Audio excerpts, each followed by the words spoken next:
नमस्कार सर्वांना, good evening. तर काल जसं आपण या पूर्व माध्यमिक शिष्यवृत्ती परीक्षेचं मार्गदर्शन टप्पा जो आपला चालू आहे त्यामध्ये काल आपण जे पझल बघितले, ग्रीड बघितलं, तर त्याच इंग्लिशच्या विषयामध्ये आपण आज पुढचा टॉपिक बघणार आहे, तो म्हणजे types of sentences. Types of sentences म्हणजे आपल्याला वाक्याचे जे प्रकार असतात ते प्रकाराबद्दल आपल्याला माहिती घ्यायची. तर मी सोनवणे हर्षल, जिल्हा परिषद प्राथमिक शाळा कळस बुद्रुक, तालुका अकोले, इथे मी सध्या पदवीधर शिक्षक म्हणून कार्यरत आहे. तर आपण आज टाइप्स ऑफ सेंटेन्सेस याबद्दल आपण थोडीशी माहिती बघणार आहे. तर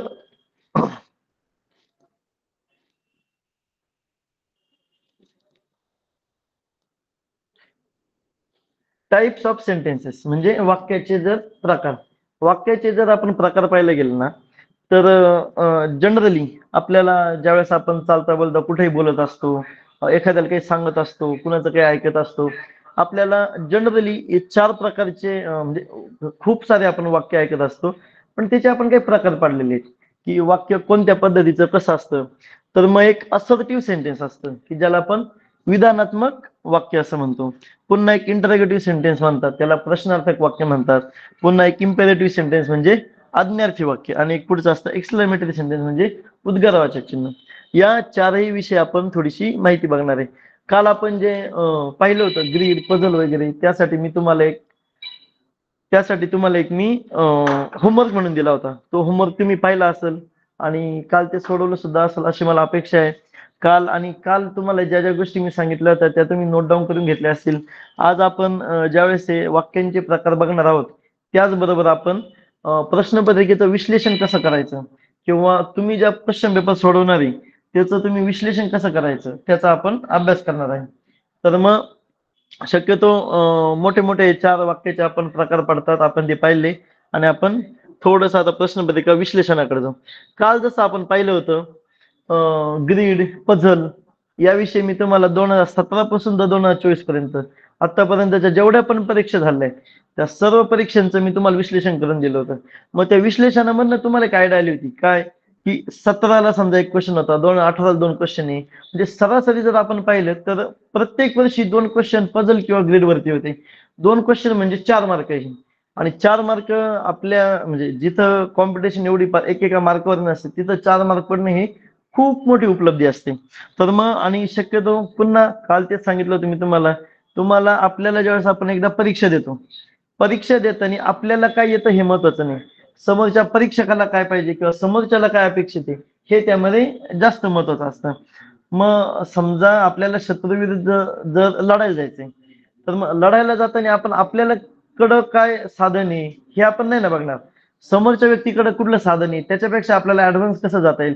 समोरचा माणूस बंदूक घेऊन येणार आहे, आपण जर तलवार घेऊन गेलो तर ते जमणार नाही ना.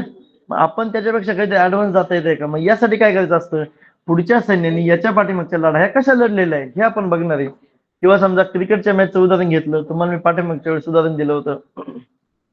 समजा मी तुम्हाला बुमराच्या बॉलिंगचं पुन्हा त्याचं एक्झाम्पल दिलं होतं. काय बुमरा यॉर्कर कसा टाकतो, कोणी जर टीम भारताविरुद्ध खेळायला येणार आहे तर तो त्याचा अभ्यास करणार आहे, कसा आपण यॉर्कर खेळला पाहिजे चांगला.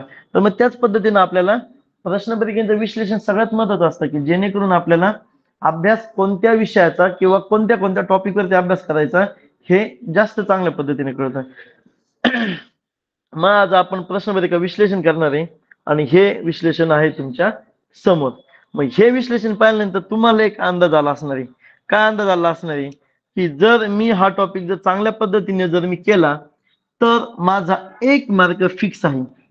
कारण का बरं, 2017ला सुद्धा एक प्रश्न विचारलेला आहे, 2018ला एक प्रश्न आहे, 19ला सुद्धा एक प्रश्न आहे, 2020ला एक प्रश्न, 21ला एक, 22, 23 आणि 24. म्हणजे आपल्या असं लक्षात येते की सलग दरवर्षी टाइप्स ऑफ सेंटेन्स वरती एक तरी क्वेश्चन हमखास विचारलेला आहे.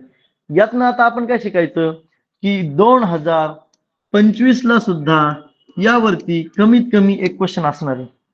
म्हणजे इनडायरेक्टली आपल्याला क्वेश्चन पेपर माहित असणं असंच झालं ना याचा अर्थ, की ऑलरेडी तुम्हाला माहिती आहे की या टॉपिक वरती 2015ला एक क्वेश्चन आलेला आहे. मग जर तुम्हाला माहिती आहे एक प्रश्न यावरती येणार आहे, मग हा टॉपिक करणं ही तुमची जबाबदारी असणार आहे. मग तुम्ही आता समजा तुम्हाला कळलंय 17, 18, 19 आणि जर हा टॉपिक जर तुम्ही केला नाही तर तुमचा ऑब्व्हियसली 1 मार्क जाणार. 1 मार्क जाणार म्हणजे जो पेपर तुमचा 150 पैकी चेक होणार आहे तो 148 पैकी चेक होणार आहे, कारण ऑलरेडी तुम्ही 1 मार्क एक प्रश्नाची किंवा जी 2 मार्काची तयारी ती तुम्ही केलीच नाही. तुमचा जो काय पेपर चेक होणार तो 148 पैकी चेक होणार आहे. त्यामुळं सगळ्यात महत्वाचं प्रत्येक टॉपिकचं असंच 2017 पासून तर 2024 पर्यंत आपल्या जी शिष्यवृत्तीची आपली जी काही वेबसाईट आहे त्या वेबसाईटवरती सगळ्या पण क्वेश्चन पेपर अवेलेबल आहे. प्रत्येक टॉपिकचा अभ्यास करताना पहिल्यांदा त्याचं असं विश्लेषण करायचं की 17ला किती क्वेश्चन आले, 18, 19, 20 दरवर्षी. जसं आपण ज्यावेळेस आपण पझल आणि रिडलचं विश्लेषण केलं होतं त्यावेळेस आपल्याला कळलं होतं की ऑलमोस्ट दरवर्षी 2-2 क्वेश्चन विचारलेले, म्हणजे ती तुमचे 4 मार्क फिक्स झाले. पुन्हा इथं प्रश्नपत्रिका विश्लेषण आपण जर यावेळेस इथं करतोय तर यावेळेस काय होतंय, दरवर्षी सलग एक क्वेश्चन विचारलेला आहे. मग आता आपला अप्रोच ह्या क्वेश्चन कडे पाहताना वेगळा असला पाहिजे. काय की हा टॉपिक एवढा चांगला करायचा की तुम्हाला वाटलं पाहिजे की टाइप्स ऑफ सेंटेन्स वरती क्वेश्चन आलाच पाहिजे. का तर ते तुमचे 2 मार्क फिक्स करणार आहे. मग आता आपण त्या टॉपिक कडे जाऊ की अजून प्रश्नपत्रिका विश्लेषण थोडंसं अजून डीप मध्ये करायचं असतं. आता हे जे विश्लेषण आहे हे काय पुरेसं नाहीये. का बरं पुरेसं नाहीये? आता आपण थोडंसं पुढे जाऊ. थोडंसं पुढे गेल्यावर कळेल की हे विश्लेषण का पुरेसं नाहीये. आपण अजून डिटेलमध्ये त्याचं विश्लेषण केले. ह्या विश्लेषणामध्ये तुम्हाला काय कळणार आहे बघा. आता ह्या विश्लेषणामध्ये तुम्हाला असं कळणार आहे, काय कळणार आहे, 2017ला जो क्वेश्चन आला आहे तो आला एक्सक्लेमेटरी सेंटेन्स. एक्सक्लेमेटरी सेंटेन्स मी तुम्हाला पाठीमाग आपण याचं डिटेल आपण पुढे बघणारच आहोत. फक्त एक तुम्हाला याचं विश्लेषण म्हणून मी तुम्हाला सांगतोय की हा टॉपिक का महत्वाचा आहे. का तर इथं एक्सक्लेमेटरी सेंटेन्स वर क्वेश्चन आलाय 2017ला. ठीक आहे. पुढे इंटरोगेटिव्ह वर क्वेश्चन आहे, सलग 2 वर्ष इंटरोगेटिव्ह वर क्वेश्चन आहे. पुढे काय सलग 2 वर्ष एक्सक्लेमेटरी वर क्वेश्चन आहे. पुढे काय सलग 2 वर्ष इम्पेरेटिव्ह वर क्वेश्चन आहे. आता परत पुढे काय तर सलग 2 वर्ष एक्सक्लेमेटरी वर क्वेश्चन असायला पाहिजे असं आपण म्हणू शकतो. पण पुढे एक्सक्लेमेटरी वर इंटरोगेटिव्ह वर याचं आता येईल की नाही हे आपण नाही ठरवू शकत. पण यावर एक तुम्हाला अंदाज काय येतो की आतापर्यंत असर्टिव्ह सेंटेन्स वरती एक सुद्धा क्वेश्चन नाही आला. मग याचा अर्थ असं नाही की ते करायचंच नाही, पण तुमच्या अभ्यासाची कक्षा असली पाहिजे, एक अभ्यासाची चौकट असली पाहिजे. त्या चौकटीमध्ये असं असलं पाहिजे की जे परीक्षेला याच्या पाठीमागे आलंय ऍटलिस्ट तेवढं तर तुमच्या ऍटलिस्ट चौकटीमध्ये परफेक्ट असलं पाहिजे. तो तर मार्क तुमचा जायलाच नाही पाहिजे. तो जर मार्क तुमचा जात असेल तर हा तुमचा गुन्हा आहे. कारण का आता तुम्हाला माहिती आहे ना ऑलरेडी का यावर क्वेश्चन विचारलेले. आता आपण समजा इंटरोगेटिव्ह पाहिलं तर यावर 2 क्वेश्चन आले, इम्पेरेटिव्ह पाहिलं तर यावर 2 क्वेश्चन आहे, आणि एक्सक्लेमेटरी पाहिलं एक्सक्लेमेटरीवर तब्बल 4 क्वेश्चन आहे. म्हणजे एक्सक्लेमेटरी सेंटेन्स आपल्या परीक्षकांचं एकदम आवडतंय. म्हणजे त्यांना एक्सक्लेमेटरी म्हणजे आपण जनरली उद्गारवाचक चिन्ह म्हणतो आणि आपल्या परीक्षकांना उद्गारवाचक चिन्ह फार आवडतं. हे आपण यावरनं ठरवायचं. हा थोडासा आवडता मुलगा आहे, हा हे दोन्ही कमी आवडते मुलगी आहे, आणि असर्टिव्ह सेंटेन्स तर अजिबात आवडत नाही त्यांना. पण आपण ठीक आहे तरी पण याचा आपण अभ्यास करायचा. कारण हु नोज त्यांना थोडस काय म्हणतात ना, मुलांना उद्गारवाचक मध्ये टाकायचं असं म्हणून त्यांना असर्टिव्ह सेंटेन्स ते कधी कधी विचारू शकतील 2025 ला. पण एक थोडासा आपण भाकीत नाही करत, पण एक थोडासा पॅटर्न जर लक्षात घेतला तर बघा, interrogative interrogative, exclamatory exclamatory, imperative imperative आणि एक्सक्लेमेटरी पुढे काय ते एक्सक्लेमेटरी. म्हणजे 2-2 सलग 2 वर्षाच्या टप्प्याने तुमचं जे टाइप्स ऑफ सेंटेन्स ते रिपीट झाले. मग त्यामुळे आता अभ्यासाची आपली प्रायोरिटी काय असली पाहिजे, प्रायोरिटी अशी असली पाहिजे एक्सक्लेमेटरी सेंटेन्स तुमचं परफेक्टच असलं पाहिजे काही झालं तरी, कारण त्यावर तब्बल 4 प्रश्न विचारलेले. इम्पेरेटिव्ह सेंटेन्स सुद्धा तुमचं ओके असलं पाहिजे, इंटरोगेटिव्ह सुद्धा परफेक्ट असलं पाहिजे, आणि असर्टिव्ह तुम्ही जर असर्टिव्ह एवढं काय अवघड नाही, पण शक्यतो ते करायला काहीच हरकत नाही कारण ते गरजेचं आहे. मग यावरनं तुम्हाला कळतंय की आता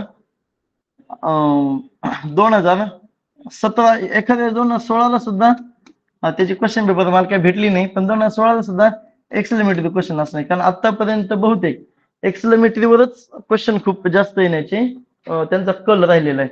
मग आता आपण एक एक टॉपिक बघणार आहे आणि त्यावर कशा कशा पद्धतीने प्रश्न विचारलेले हे आपण बघूया आता पुढं. आणि आपण हे आपलं ज्यावेळेस आपलं थोडस आपण 4ही जे बघणार आहे टॉपिक बघणार आहे, 4ही टॉपिक बघितल्यानंतर पुन्हा आपण या विश्लेषणकडे येणार आहे, जेणेकरून तुम्हाला ते कळेल. आणि तुम्हाला याचा स्क्रीनशॉट जर काढून घ्यायचा असेल तर काढून घ्या. पहिले याचा एक स्क्रीनशॉट काढून घ्या, तुम्हाला जमलं याचा एक स्क्रीनशॉट काढून घ्या, जेणेकरून तुम्हाला हे विश्लेषण लिहायची गरज पडणार नाही.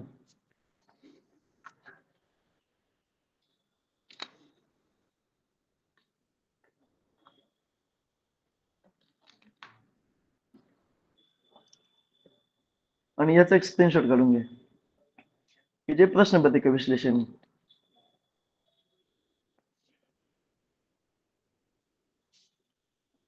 चला आता आपण पहिल्यांदी जे सगळ्यात कमी महत्वाचं आहे तिथपासून आपण आता सुरुवात करू.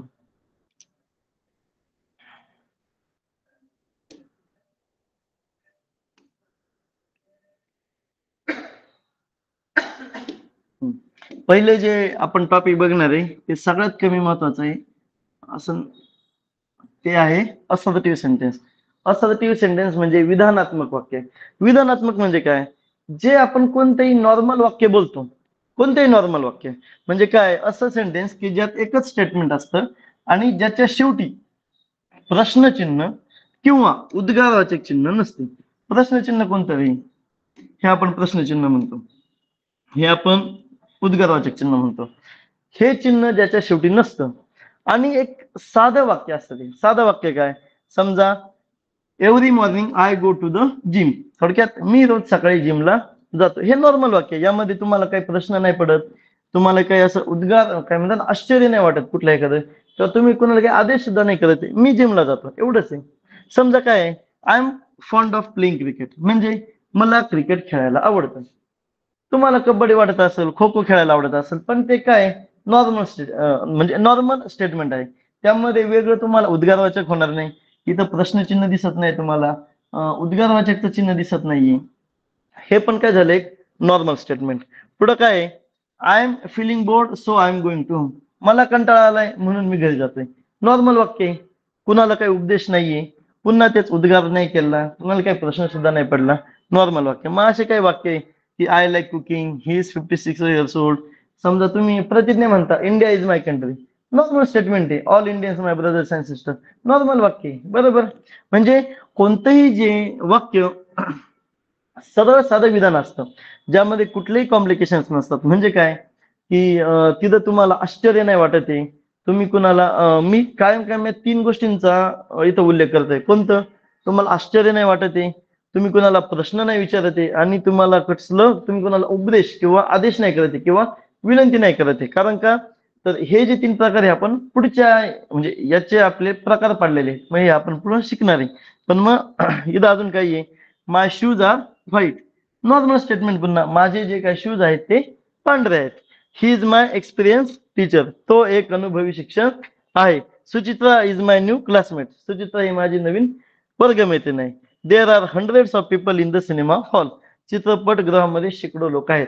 या आता आपण हे सगळे वाक्य बघितले, बरोबर आहे. 1 2 3 4 5 6 7 8 9, या 9 वाक्यांमध्ये तुम्हाला कुठेच आश्चर्य नाही वाटलेलं, कुठला प्रश्न नाही पडलेला, किंवा कुणीच कुणाला उपदेश नाही केला, विनंती नाही केली, किंवा कुणाला आपण म्हणतो ना आदेश सुद्धा नाही दिला, बरोबर आहे. म्हणून काय, हे वाक्य असर्टिव्ह स्टेटमेंट आहे, किंवा त्याला काय म्हणायचं, विधानात्मक वाक्य. मग आता आपण हे विधानात्मक वाक्याबद्दल आपण पाहिले. आता आपण पुढच्या स्टेटमेंटकडे जाऊ. पुढचा प्रकार आहे तो म्हणजे इंटरॉगेटिव्ह सेंटेन्स.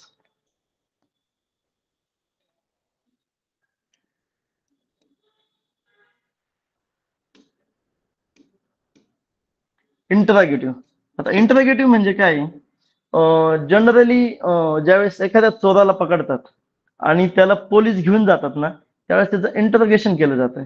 इंटरोगेशन म्हणजे काय, त्याची चौकशी केली जाते थोडक्यात. मग चौकशी आपण कशी करतो, त्याला प्रश्नच विचारणार आहे, मग कोणत्याही वाक्यामध्ये. आणि इंटरॉगेटिव्ह सेंटेन्स ओळखायचं सगळ्यात मोठं सिंबल म्हणजे हे चिन्ह बघायचं. कोणतं चिन्ह, याला प्रश्नार्थक चिन्ह म्हणतात.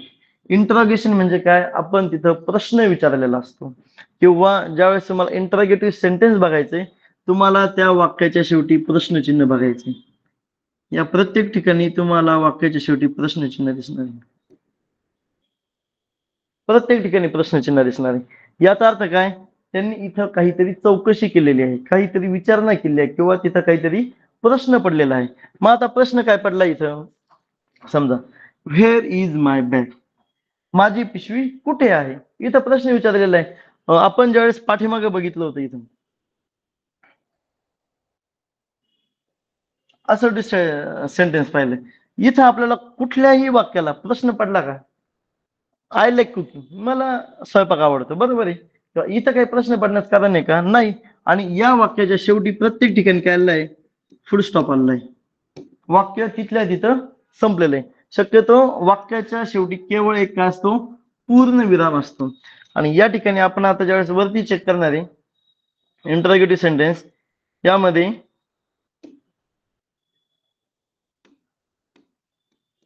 इथं तुमच्या असं लक्षात येतं की आपल्याला प्रश्नचिन्ह बघायचे.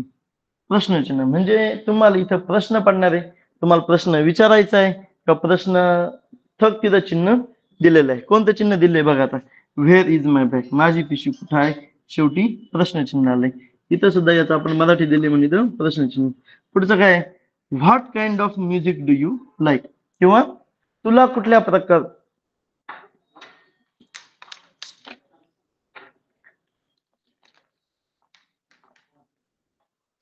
What kind of music do you like, तुला कुठल्या प्रकारचं संगीत आवडतं? इथं काय पडलंय रे? प्रश्न पडलाय किंवा प्रश्न विचारलेला आहे इथं. मग प्रश्न विचारल्यामुळे इथं कोणतं चिन्ह आलं? प्रश्नार्थक चिन्ह. मग लक्षात ठेवताना इथं इंटरोगेटिव्ह मध्ये, इंटरोगेटिव्ह म्हणजे थोडक्यात तुम्ही चोर पोलिसाचं लक्ष ठेवा थोडस. पोलीस चोराचं इंटरोगेशन करत असतात. इंटरोगेशन म्हणजे चौकशी करत असतात. चौकशी नेहमी प्रश्नाने केली जाते. आपण इथं बघितलं पुढचं अजून, what do you want to eat today, तुला आज काय खायचं आहे? इथं प्रश्न विचारलेला आहे का बाळा तुला आज काय खायचंय, बरोबर आहे. काय म्हणजे याचं काहीतरी उत्तर असणार आहे. पुन्हा आपण पाठीमागच्याशी कम्पेअर जर केलं इथं, पुन्हा ह्या वाक्यांकडे एकदा बघा, मला कुकिंग आवडतं, इथं काही प्रश्न आहे का? नाही. He is an experience teacher, तो एक अनुभवी शिक्षक आहे. इथं काही प्रश्न पडलेला आहे का रे? नाही, काहीच प्रश्न नाही. तसंच जर आपण खाली गेलं इंटरॅगेटिव्ह सेंटेन्स, पुन्हा पुन्हा आपल्याला तेच बघायचंय. तुम्हाला मी प्रत्येक वेळेस हे पाठीमागचं सेंटेन्स यासाठी चेक करायला सांगतोय की आता वाटताना शक्यतो वाक्य इझी वाटतं, पण ज्यावेळेस आपण दोघांचं कम्पॅरिझन करतो त्यावेळेस ते थोडस इझी जात तुम्हाला. आता इथं काय आहे? डू यू लाईक टी, तुला चहा आवडतो का? आता समजा हेच वाक्य जर साधं, हे प्रश्नार्थक वाक्य आहे, हे जर साधं इम्पेरेटिव्ह सॉरी हे जर साधं असर्टिव्ह सेंटेन्स असतं, असर्टिव्ह सेंटेन्स, तर फक्त यामध्ये काय आलं असतं? एक तर उत्तर आलं असतं आय लाईक टी किंवा यू लाईक टी, बरोबर आहे. समजा इथं असर्टिव्ह मध्ये आलं असतं आय लाईक टी, एवढंच आलं असतं, किंवा यू लाईक टी. इथं वाक्य संपलं, फुल स्टॉप आला. फुल स्टॉप आला म्हणजे वाक्य संपून गेलं. इथं काय प्रश्न नाही विचारलेला, प्रश्न पडलेला नाही. किंवा समजा मला चहा आवडतो, यामध्ये काही आश्चर्य सुद्धा नाही ना झालं. म्हणजे एखादी गोष्ट आश्चर्य म्हणजे काय, नवल वाटण्यासारखी सुद्धा गोष्ट नाही. चहा आवडणं नॉर्मल गोष्ट आहे, ठीक आहे. मग पुन्हा हे नवल वाटणं किंवा आश्चर्य वाटणं हे शब्द का मी उच्चारतोय त्यावर सुद्धा एकदा लक्ष ठेवा, कारण ते आपल्याला पुन्हा पुढे बघायचे. पुढचं काय दिलंय आता इथं? आर यू फाईन, तू बरा आहेस ना? 100% इथं प्रश्नच पडलेला आहे तुम्हाला, किंवा तुम्ही प्रश्न विचारलेला आहे की बाबा तू बरा आहेस ना? इथं प्रश्नाची चौकशी केली, चौकशी केली, पुन्हा शेवटी वाक्य शेवटी काय आलंय? प्रश्नार्थक चिन्ह. इथं प्रश्नार्थक चिन्ह, प्रश्नार्थक चिन्ह दिसलं का थोडस लक्षात ठेवा. प्रश्न दिसला की थोडं आपण इंटरोगेशन करत असतो पुढच्याच. प्रश्नार्थक चिन्ह पाहिलं की डोळे झाकायचे आणि इंटरोगेटिव्ह सेंटेन्सला मार्क करून टाकायचं. जास्त विचार करायचा नाही किंवा जास्त कॉम्प्लिकेशन मध्ये जायचं नाही. पुन्हा अजून काय पुढचं? Dutch she play guitar. आता पुन्हा खूप वेळेस असं असतं, प्रश्नार्थक चिन्ह म्हटल्यावर आपण प्रत्येक वेळेस काय करतो? व्हेअर शब्द बघतो, व्हॉट शब्द बघतो, किंवा बाकीच्या टाईपचे प्रश्न बघतो. पण आपल्यामध्ये एक WH क्वेश्चन, व्हा क्वेश्चन नावाचा सुद्धा प्रकार असतो. म्हणजे काय, त्यामध्ये WH येणार हे गरजेचं नाहीये, येस नो टाईपचे सुद्धा क्वेश्चन असतात. मग समजा are you fine, yes or no, म्हणजे येस नो टाईप मध्ये सुद्धा उत्तर देता येतात. मग त्यामध्ये तुम्हाला व्हॉट याची गरज येत नाही. मग कधी कधी नॉर्मल वाक्य असतं ना, आर यू फाईन, इथं तुम्हाला जनरली काय होतं, प्रश्नार्थक जे आपण वाक्य आहे ते त्याचा ठराविक पॅटर्न असतो. काय, त्याला आपण डब्ल्यू चे क्वेश्चन म्हणतो. म्हणजे काय, डब्ल्यू म्हणजे काय, what, where, whom, when, why. Generally प्रश्न म्हटलं की आपण ह्या टाईपचे शब्द त्यामध्ये शोधत असतो. पण कधी कधी हे प्रश्न न विचार, हे शब्द न विचारा सुद्धा प्रश्नार्थक वाक्य बनवू शकतं. मग तिथं do you like tea, are you fine, does she play guitar यासारखे यासारखे वाक्य तिथे येणार आहे. आणि मग थोडक्यात ऍट द एंड शेवटी तुम्हाला एवढं बघायचंय, प्रश्नाच्या शेवटी प्रश्नचिन्ह आहे का, प्रश्नाच्या शेवटी प्रश्नचिन्ह आहे, इंटरॅगेटिव्ह सेंटेन्स आहे. समजतंय? मग आता आपण थोडस पुढच्या क्वेश्चन कडे जाऊ, पुढच्या टॉपिक कडे जाऊ आपण. आता या अगोदर आपण टॉपिक बघितलाय तो म्हणजे असर्टिव्ह सेंटेन्स, म्हणजे विधानात्मक वाक्य. विधानात्मक वाक्य म्हणजे सरळ साधं सिंपल वाक्य. काय, भारत माझा देश आहे, साधं वाक्य आहे, सरळ आहे, सिंपल आहे, त्यात काही प्रश्न नाहीये, एकच वाक्य, शेवटी फुल स्टॉप लागलाय, नॉर्मल, त्याला म्हणायचं विधानात्मक. विधानात्मकला म्हणायचं असर्टिव्ह सेंटेन्स. आता असर्टिव्ह सेंटेन्सला तुम्ही खूप ग्रामरच्या पुस्तकामध्ये डायरेक्टिव्ह सेंटेन्स वगैरे असं भरपूर त्याला 3-4 नाव आहे. किंवा तर मग शक्यतो ते नाव न लक्षात ठेवता असर्टिव्ह सेंटेन्स हेच नाव लक्षात ठेवा. कारण आपले जे बोर्ड म्हणजे स्कॉलरशिपचे जे पेपर आहे, त्या प्रत्येक पेपरमध्ये पाठीमागच्या क्वेश्चनचा जर संदर्भ घेतला तर विधानात्मक वाक्याला तिने असर्टिव्ह सेंटेन्स हेच वापरलेलं आहे. त्यामुळे शक्यतो बाकीच्या ग्रामरच्या भरपूर पुस्तकांमध्ये वेगळे वेगळे त्याला बाकीच्या वाक्यांना नाही, फक्त असर्टिव्ह सेंटेन्सला वेगळे वेगळे नावं सापडतात. मग शक्यतो त्या नावांकडे एवढं म्हणजे ते नाव न लक्षात ठेवता असर्टिव्ह सेंटेन्स हेच वाक्य 100% लक्षात ठेवा. दुसऱ्या टाईपचे याचे प्रकार लक्षात ठेवा, म्हणजे दुसऱ्या टाईपचे पर्यायी शब्द या लक्षात ठेवू नका, गरज नाहीये. कारण आतापर्यंत महाराष्ट्र राज्य परीक्षा परिषदेने दुसरे कोणतेच वाक्य किंवा शब्द त्यासाठी वापरलेला नाही. पुन्हा पहिल्यांदा आपण इंटरॅगेटिव्ह, पुढचं आलं इम्पेरेटिव्ह सेंटेन्स. काय इम्पेरेटिव्ह सेंटेन्स? इम्पेरेटिव्ह सेंटेन्स म्हणजे बघा,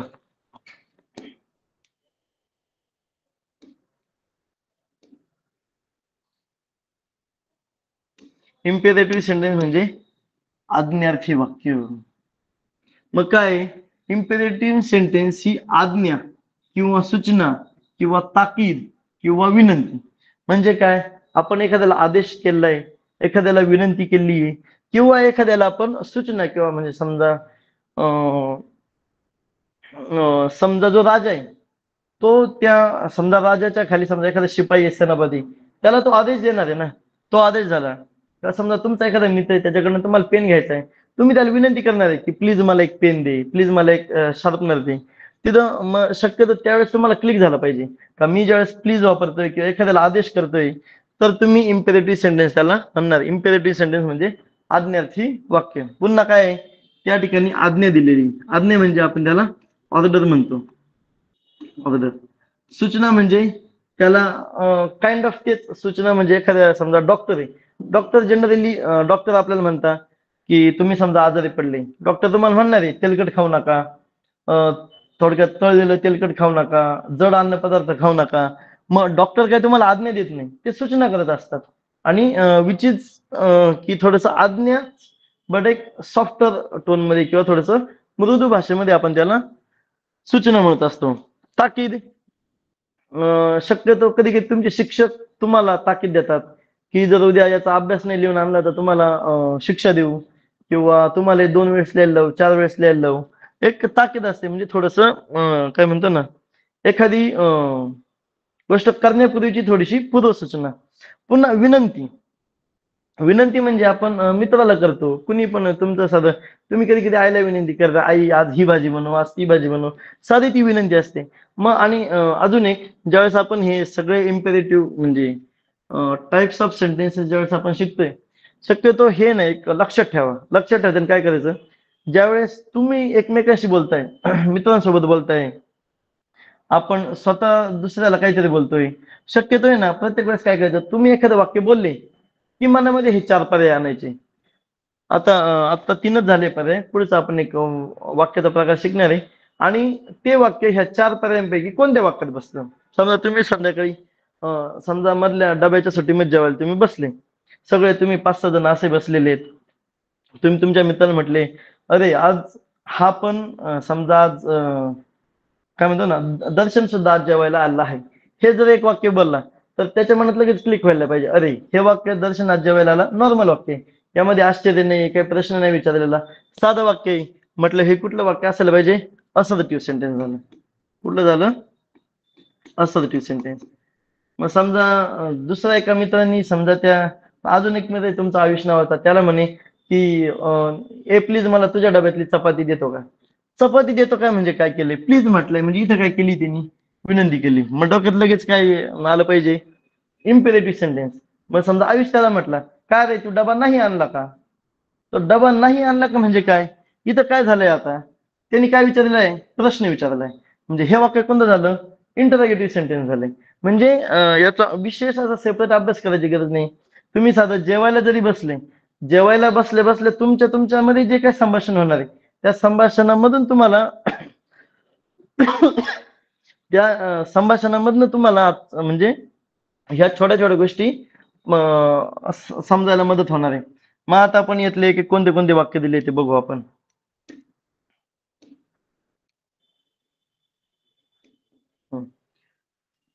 इम्पेरेटिव्ह सेंटेन्स म्हणजे आज्ञा किंवा सूचना, ज्याला आपण ऑर्डर म्हटलं होतं.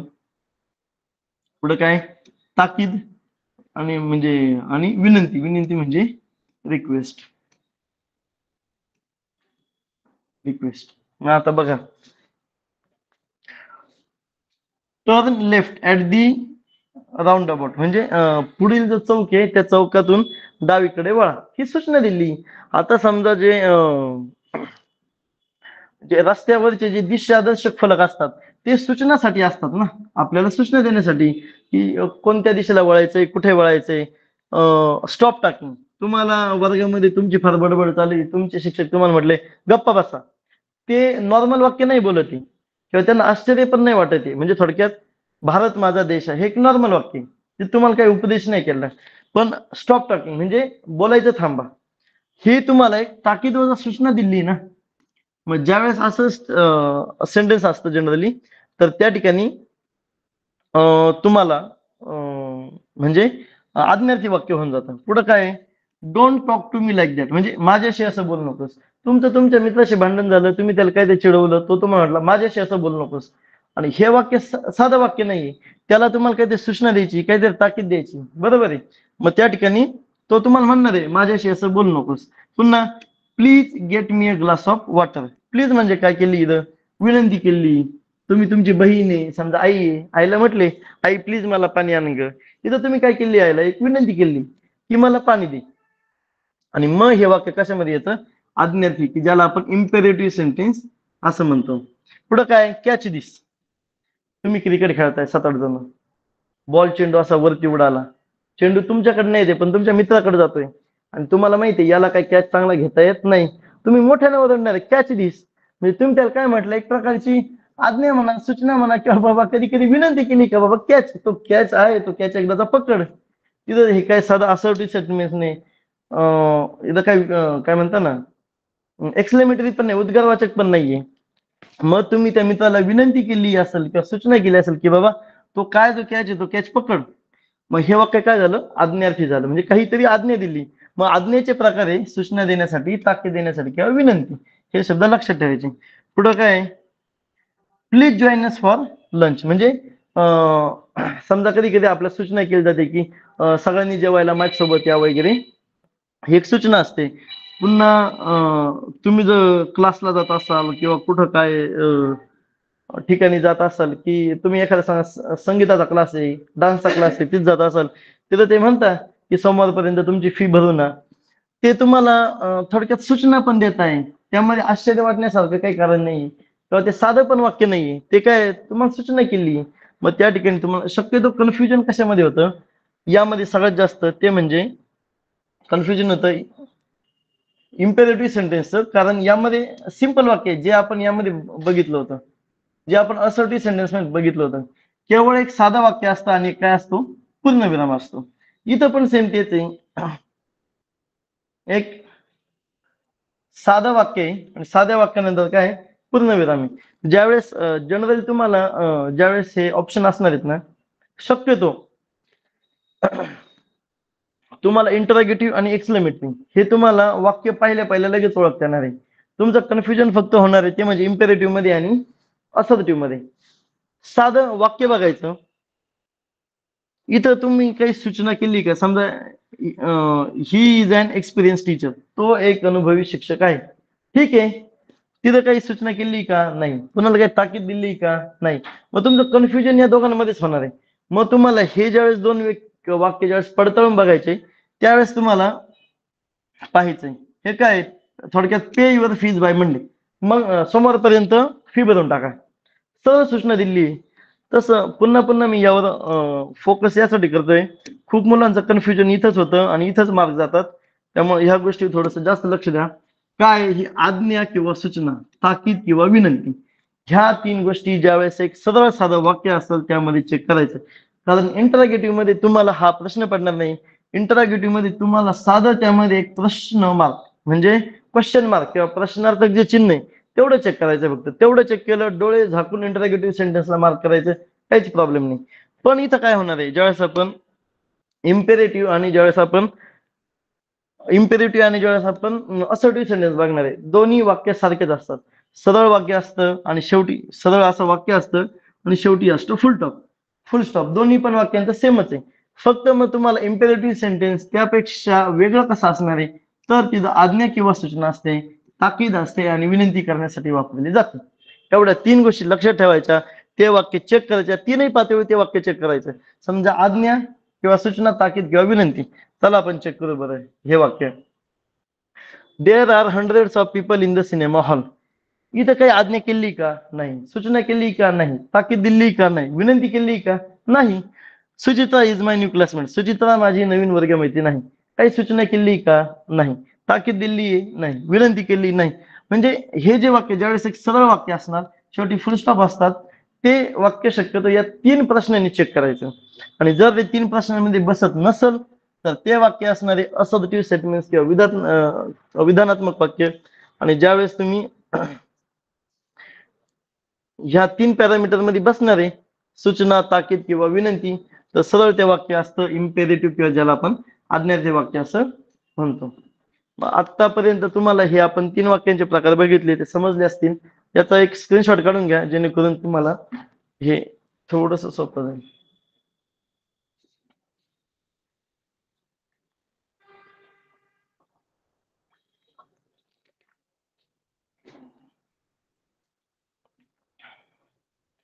पुढचा टॉपिक आता आपण बघणार. इथं थोडस जर टायपिंग मिस्टेक झाली. हा जो आहे हा जरा उलटा आहे.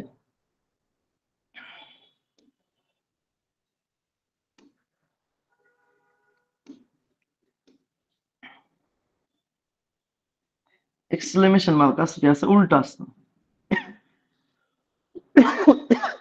त्याला गोल करण्याच्या नादात ते पूर्ण टर्न झाला आणि तेव्हा आय उलटा होऊन गेला. तर हे असतं एक्सक्लेमेशन मार्क म्हणजे उद्गारवाचक चिन्ह.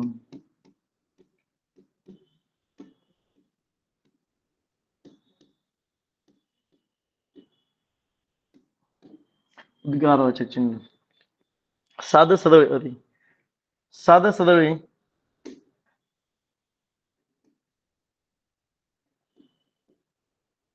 उद्गारवाचक.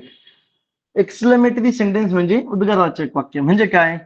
म्हणजे असं स्टेटमेंट जे खूप स्ट्रॉंग फिलिंग्स म्हणजे इमोशन्स, आपल्या ज्या भावना आहेत त्या भावना ज्यावेळेस उचंबळून येतात, किंवा आपल्याला खूप राग येतो किंवा खूप आनंद येतो किंवा आपल्याला खूप एक्साइटमेंट वाटतं किंवा कधी कधी आपल्याला खूप दुःख होतं, त्यावेळेस आपण अचानक ओरडतो किंवा समजा आपण काय म्हणतो ना, ज्यावेळेस आपल्याला आश्चर्य वाटतं, नवल वाटतं एखाद्या गोष्टीचं, त्यावेळेस आपण एक्सक्लेमेटरी सेंटेन्स आहे ते वापरत असतो. एक्सक्लेमेटरी सेंटेन्सचं जे चिन्ह आहे ते आपण उलटा जो आय असतो या पद्धतीत सेंटेन्स आहे. एक्सक्लेमेटरी वाक्यामध्ये सुद्धा जनरली काहीच पाहायचं नाही. वाक्याच्या शेवटी किंवा मध्ये तुम्हाला हे असं एक्सक्लेमेटरी जे चिन्ह आहे ते दिसेल. आणि आला हे बघ इथं. आणि हे चिन्ह दिसलं म्हणजे समजून घ्यायचं की हे वाक्य कसलंय, एक्सक्लेमेटरी सेंटेन्स आहे. मग आता आपण बघू काय काय. पहिलं वाक्य आपण पाहिलं, wow what a beautiful dress it is. काय सुंदर ड्रेस. आता इथं काय, व्हॉट अ ब्युटिफुल ड्रेस, बरोबर आहे. इथं तुम्हाला प्रश्न वाटेल, अरे इथं तर प्रश्न विचारलेला आहे, what a beautiful dress it is, what शब्द आलाय, पण शेवटी काय आलंय हे बघा. या दोघांमधलं एक कन्फ्युजन सांगतो. व्हॉट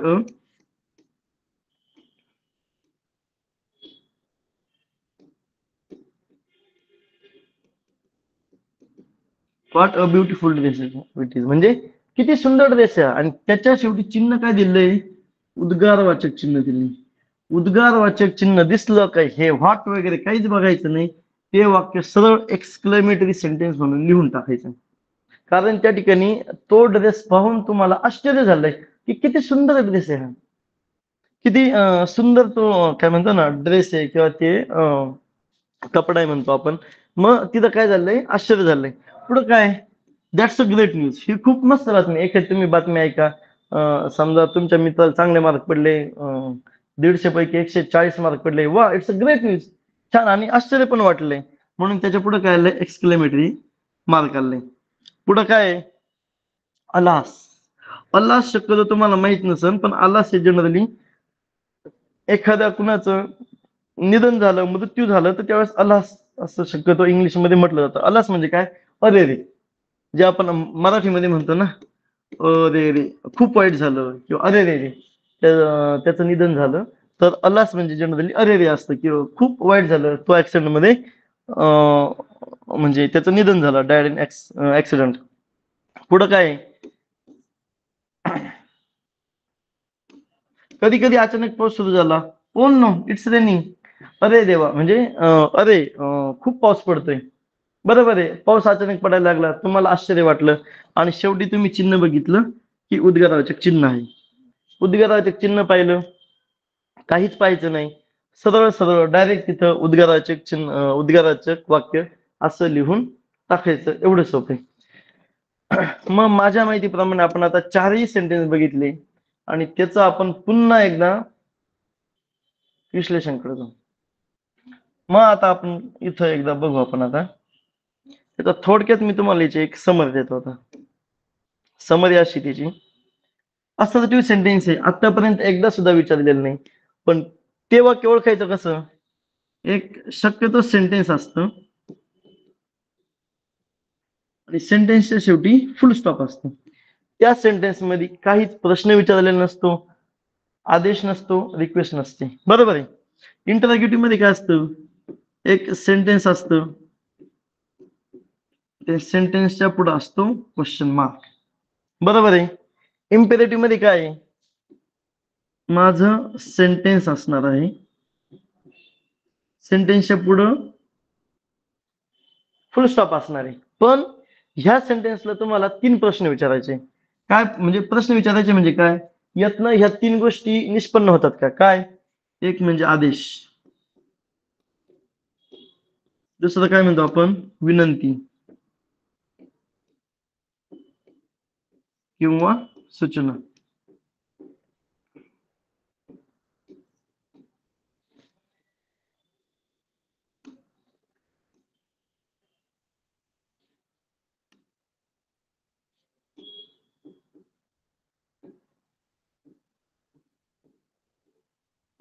सूचना.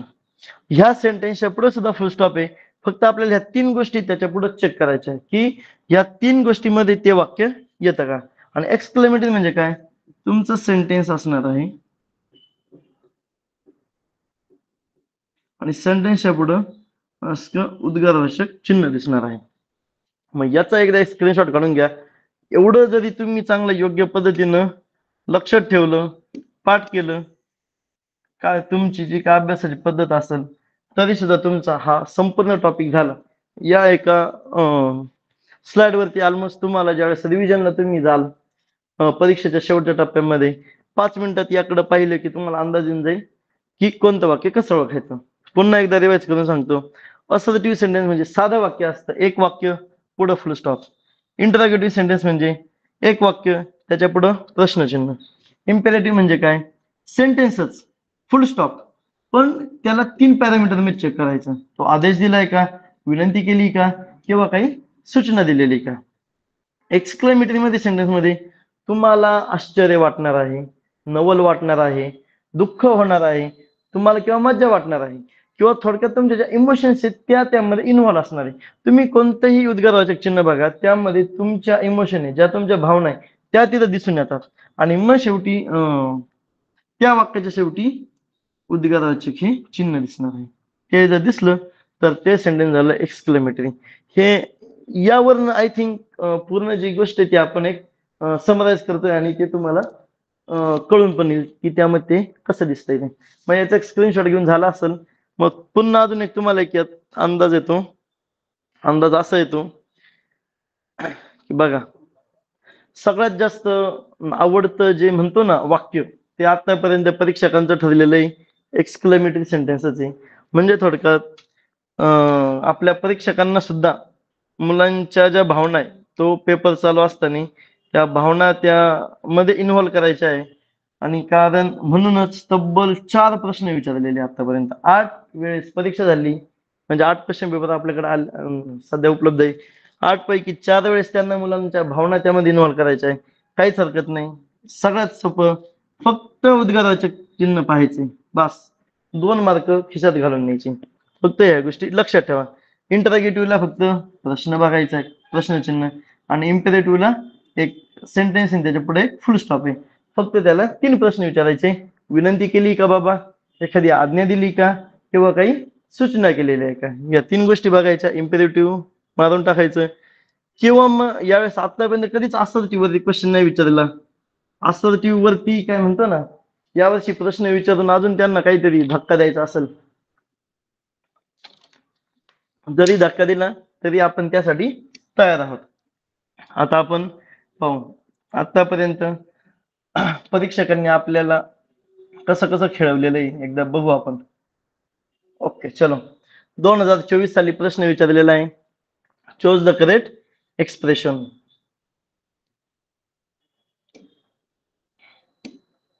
Choose the correct expression. Generally she died of hunger म्हणजे काय, ती उपासमारीनं निधन ती उपासमारीनं मेली किंवा तिचं उपासमारीनं निधन झालं असं आपण म्हणतो. आता कुणाला आनंद नाही होणार, आपण कुणी हे शी डायड ऑफ हंगर असं नाही म्हणणार कुणी. कारण हे जनरली आपण आनंद झाला, हे आम्ही क्रिकेटची मॅच जिंकलो असं जनरली म्हणतो. आनंद झाल्यानंतर ब्रावो, ब्रावो म्हणजे एखाद्या गोष्टी तुम्ही पदक मिळवलं, किंवा एखाद्यानी खूप धाडसी किंवा काय म्हणतात ना, एखादं आत्मविश्वासाचं कार्य केलं, त्यावेळेस आपण म्हणतो ब्रावो, व्हेरी गुड. त्यावेळेस मग जनरली आपल्याला ज्यावेळेस दुःख होतं त्यावेळेस आपण म्हणतो oh she died of hunger, म्हणजे ती उपासमारीने मेली. किंवा अलास, अरे रे रे, शी डायड ऑफ हंगर, म्हणजे या ठिकाणी दोन्ही इथं कंसात द्यायला पाहिजे होतं टू आन्सर म्हणून. तर मग याचे काय काय उत्तर येतील. ओहो म्हणजे शक्यतो आपल्याला कधी वाईट वाटलं आपण जनरली ओच म्हणतो, आणि आलास म्हणजे अरे रे. कुणाचं जर निधन झालं तर आपल्याला वाईट वाटतं, आपण जनरल म्हणतो अरे रे हे खूप वाईट झालं. मग या ठिकाणी जनरली 2 त्याचे उत्तर असणार आहे. पहिलं उत्तर आहे ओहो, आणि दुसरं आहे आलास. आलास म्हणजे अरे रे, आणि एक म्हणजे हो. आणि हे आणि ब्राहो हे तर आपण कधी म्हणणं शक्यच नाही. आणि पुन्हा काल मी तुम्हाला सांगितलं होतं, परीक्षेमधून बाहेर आलो तुमचा पेपर खराब झाला पाहिजे. हेच समजा तुम्हाला वाटलं हे उत्तर नाहीये, लगेच काट मारायची. ब्राहो उत्तर नाही, लगेच काट मारायची. यानं होतं काय, एक एक क्वेश्चन आपण जेव्हा टॅकल करतो ना, हा क्वेश्चन, हा ऑप्शन गेला म्हणजे आपल्या 3 मधनच उत्तर आहे. हा ऑप्शन गेला 2 मधनच उत्तर आहे. आपला हळू कॉन्फिडन्स वाढत जातो आणि उत्तर बरोबर यायची जी संधी ती जास्त वाढत जाते. मग आता आपण पुढचा क्वेश्चन एकदा चेक करू. 2023 ला काय विचारलेलं.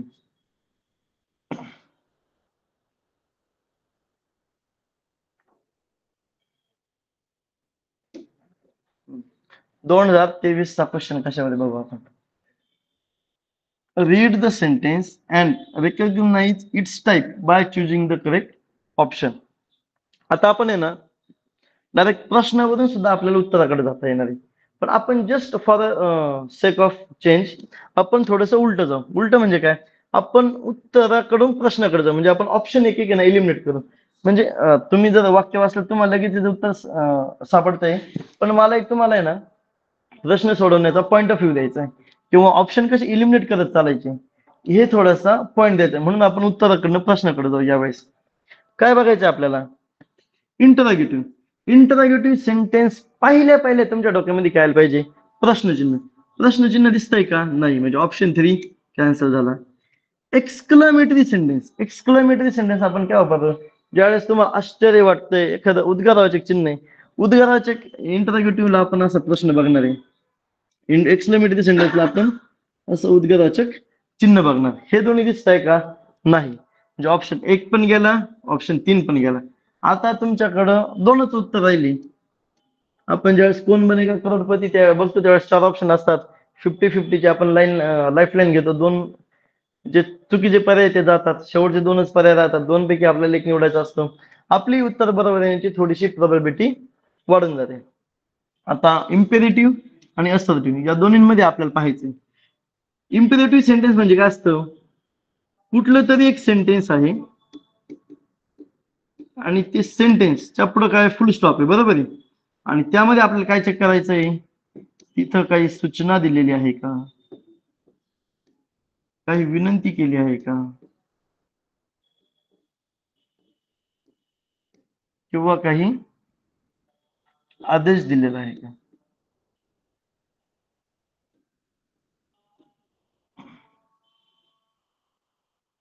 आणि दुसरं आपलं काय बघायचं, असर्टिव्ह. आणि असर्टिव्ह मध्ये काय, सिंपल तुम्हाला एक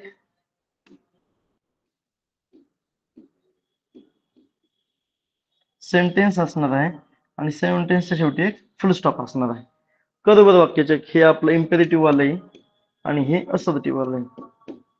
बघा आता इम्पेरेटिव्ह मध्ये काय, bind up the wound with a bandage, म्हणजे जी तुमची जखम आहे ती बँडेजनं बांधा. मग हे काय सरळ साधं वाक्य आहे का, नाही, इथं तुम्हाला सूचना केलेली ना. समजा तुम्हाला जखम झाली तर जखम काय करायची आहे, डॉक्टर तुम्हाला सूचना करतोय की जी तुम्हाला झाली जखम आहे ती बँडेजनं बांधा. मग तुम्ही जी काय जखम आहे ती काय करणार, बँडेजनं बांधणार आहे. तुम्हाला काय दिली, इथं सूचना दिलेली. मग बाय डिफॉल्ट तुमचं वाक्य काय, इम्पेरेटिव्ह सेंटेन्स. उत्तर क्रमांक 2, इम्पेरेटिव्ह 2.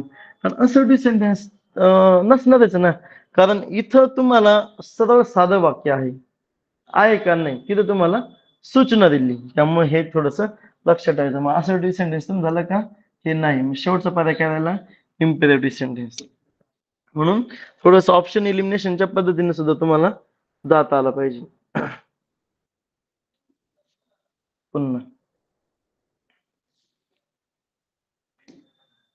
पुन्हा तुम्हाला मगाच सांगितलं होतं थोडस की खूप साऱ्या ग्रामरच्या पुस्तकामध्ये वगैरे जे आपलं असर्टिव्ह सेंटेन्स आहे या सेंटेन्सला डायरेक्टिव्ह सेंटेन्स वगैरे इतर भरपूर नावांनी त्याला नाव वापरलेले. तर शक्यतो इथं दुसरे कुठलेच नाव वापरू नका. असर्टिव्ह सेंटेन्स आपल्या शिक्षण परिषदेनं तेच ग्राह्य धरलेलं आहे. तुम्ही सुद्धा तेच ग्राह्य धरून पुढे जा, म्हणजे तुमचं कन्फ्युजन होणार नाही. पुन्हा आपण पाहिलं एक्सक्लेमेटरी आहे का, नाही, कारण आपल्याला हे चिन्ह शोधायचंय, ते नव्हतं. इंटरॉगेटिव्ह आहे का, नाही, कारण आपल्याला क्वेश्चन मार्क शोधायचा आहे. म्हणजे हे दोन्ही ऑप्शन कट झाले. राहिलं काय, असर्टिव्ह आणि इम्पेरेटिव्ह. चला बरं चेक करू. Doctor sed don't panic. Doctor काय म्हटले की घाबरून जाऊ नकोस. म्हणजे पुन्हा इथं काय केली, सूचनाच केली ना. समजा मी रोज सकाळी जिमला जातो, हे वाक्य आणि घाबरू नकोस या दोन्ही वाक्यांमधला फरक काय? मी रोज सकाळी जिमला जातो, इथं काही सूचना नाहीये, काही आदेश नाही दिला. तसं इथं डोंट पॅनिक, घाबरू नकोस, म्हणजे एक सूचना केली की बाबा मी काय जो उपचार करतोय किंवा डॉक्टरला सुई द्यायची असेल जेणेकरून तो घाबरला असेल तर डॉक्टर काय सूचना देत आहे की बाबा घाबरू नकोस. म्हणून त्या ठिकाणी तो सल्ला दिलाय. म्हणून इथं काय येतंय ऑप्शन नंबर, इथं आलंय त्याचं इम्पेरेटिव्ह सेंटेन्स, ऑप्शन नंबर 3. मग आपण पुढे जाऊ अजून. 2021 ला बघ काय विचारलेलं आहे. 2021 ला मुलांचं ह्या प्रश्नाचं उत्तर एका सेकंदामध्ये झालं असणार आहे. कारण काय इथं पाहिलेलं आहे उद्गारवाचक चिन्ह. उद्गारवाचक म्हटलं का एक्सक्लेमेटरी सेंटेन्स डोळे झाकून मार्क करून द्यायचं. क्वेश्चन दिला, read the following sentence, find out the type of sentence, choose one correct answer. बरोबर आन्सर आपल्याला चूज करायचंय. उद्गारवाचक चिन्ह बघितलं इथं, उलटा आय बघितला का लगेच एक्सक्लेमेटरी सेंटेन्स करून द्यायचं. बाकीचे ऑप्शन बघायचे सुद्धा नाही, एवढा सुद्धा वेळ नाही वाया घालवायचा. चला आपण पुढच्या क्वेश्चन कडे जाऊ. 2020 ला काय विचारलेलं आहे? 2020 ला विचार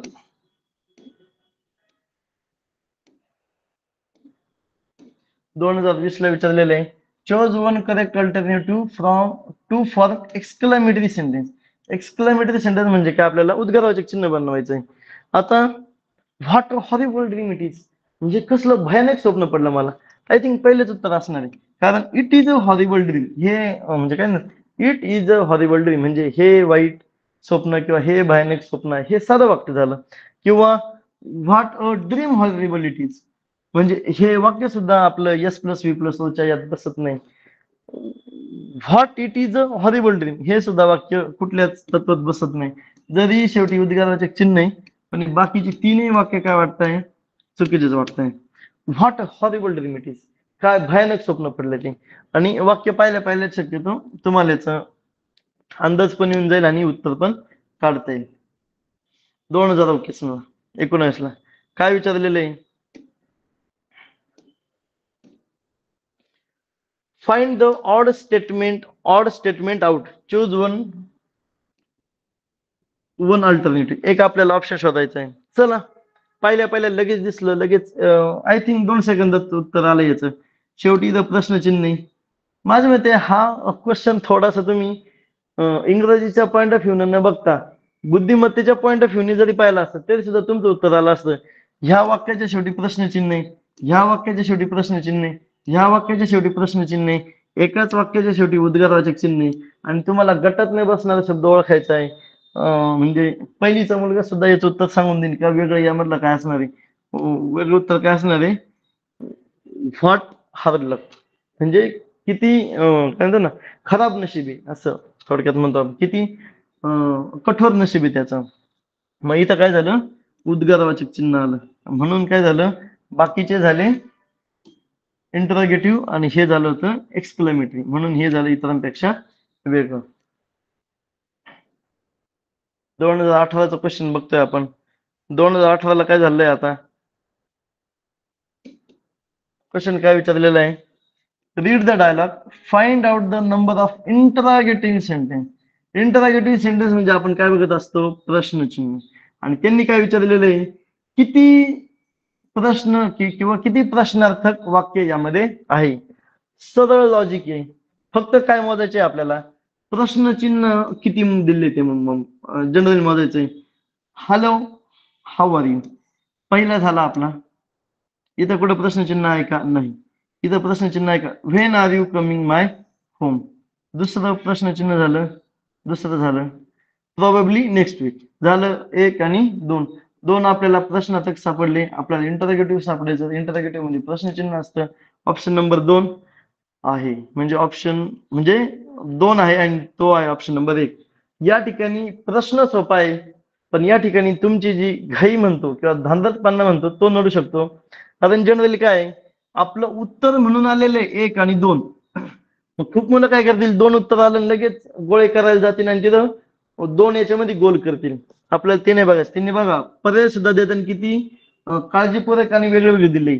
1 नंबरच्या पर्यायामध्ये दिलाय 2, 2 नंबरच्या पर्यायामध्ये दिलेलं आहे 1 आणि बाकीचे 3 आणि 4 त्यांना माहिती 3 आणि 4 पर्यंत मुलं जाणारच नाहीये.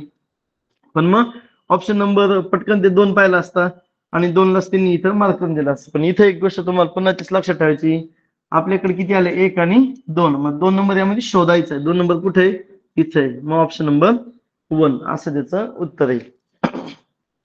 या छोट्या छोट्या गोष्टी चेक करायच्या. ओके. हा एक प्रश्न खूप छान आहे.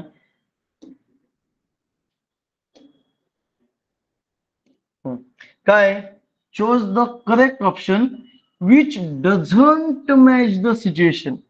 म्हणजे आपल्याला असा एक करेक्ट ऑप्शन शोधायचा आहे की जो सिच्युएशनला मॅच होत नाही. म्हणजे थोडक्यात यातनं आपल्याला 3 ऑप्शन कट करायचे आणि एक ऑप्शन ठेवायचा आहे फक्त की जो बाजूला जातोय. काय म्हटलंय? Raman got first prize in competition. म्हणजे रमनला स्पर्धेमध्ये पहिलं पारितोषिक मिळालं. His mother showed happiness.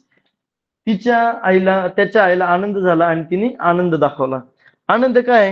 What a pleasant surprise it. म्हणजे किती छान हे आश्चर्य आहे. बरोबर आहे. कोणत्याही मुलाने पहिला नंबर मिळवला, आईला आनंद वाटणार, ती म्हणणार आहे वाव हे खूप छान सरप्राईज आहे. बरोबर आहे. हे पण आहे. हे पण सिच्युएशनला काय आपल्याला काय बघायचंय? Doesn't match. हे पण सिच्युएशनला मॅच होतंय. What a clever boy you are. तो कॉम्पिटिशन जिंकलाय, ऑब्विसली तो हुशार असणार आहे. ऑब्विसली तिची आई म्हणणार आहे किती हुशार आहे माझं बाळ. बरोबर आहे. पुढं काय आहे? How hard working you are. किती कष्टाळू आहेस तू. बरोबर आहे. तो कॉम्पिटिशन जिंकलाय. कॉम्पिटिशन जिंकल्यावर त्याला आनंद झालाय आणि आनंद झाल्यावर ती ऑब्विसली म्हणणार आहे की किती कष्टाळू आहेस तू. Don't run away. म्हणजे पळून जाऊ नकोस. हे वाक्य तर काही म्हणजे आपला मुलगा बक्षीस घेऊन आलाय आणि आई कुठलीच आई असं म्हणणार नाही की पळून जाऊ नकोस. म्हणजे हे वाक्य या सिच्युएशनला मॅच होतंय का? नाही. म्हणून आपला करेक्ट ऑप्शन कोणता आला? Option number 4.